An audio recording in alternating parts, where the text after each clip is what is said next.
The House of Representatives is expected to vote on Thursday to refer Steve Bannon to federal prosecutors for potential criminal charges relating to his defiance of Congress over the investigation into the 6th of January Capitol. Donald Trump's former chief strategist in the White House is facing deepening legal peril as he continues to refuse to cooperate with the House Select Committee investigating the Capitol violence. On Tuesday, the 9-member committee, including 2 Republicans, voted unanimously to recommend criminal prosecution after Bannon refused to comply with a subpoena calling for him to provide related.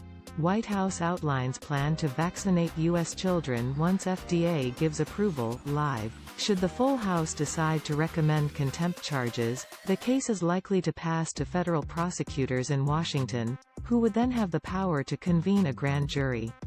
Any final decision to charge Bannon would likely be taken at the highest levels of the Justice Department, given the extreme sensitivity of the case and the exceptionally rare nature of contempt of Congress. Should he be convicted of contempt, Bannon faces up to a year in prison and a fine of up to $100,000. The House committee investigating the 6th of January insurrection has been steadily tightening the screws on Bannon.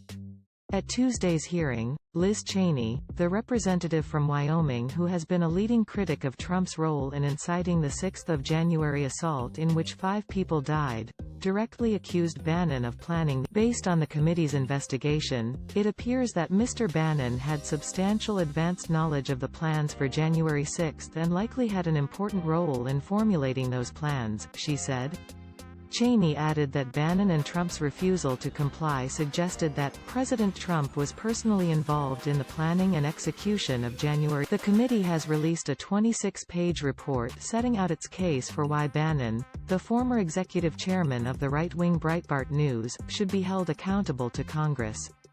In it, Bannon is said to have played multiple roles, including his role in constructing and participating in the Stop the Steal public relations effort that motivated the attack, and his efforts to plan political and other activity in advance. The investigators make special reference to a gathering of the Trump campaign's legal team on the eve of the 6th of January at the Willard Hotel, 2 blocks from the White House.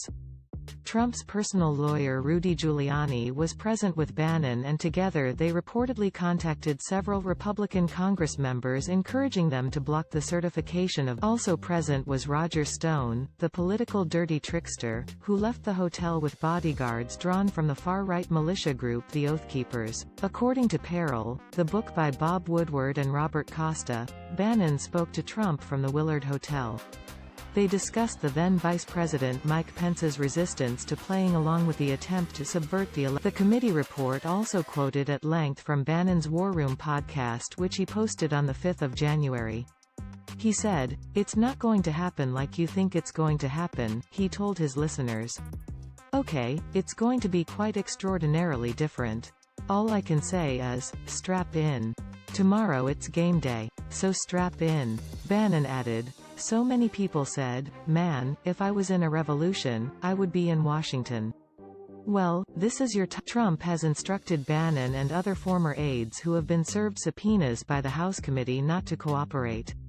Earlier this month the former president's lawyers sent a letter to the individuals saying that they were covered by executive privilege. President Biden has formally rejected that argument, saying that the issue of executive privilege is decided by him and that in his opinion it would not be in the best interests of the United States to grant it in this. On Tuesday, Trump lashed back by suing the House committee investigating the 6th of January. The legal complaint said that the demand for documents was nothing less than a vexatious, illegal fishing expedition.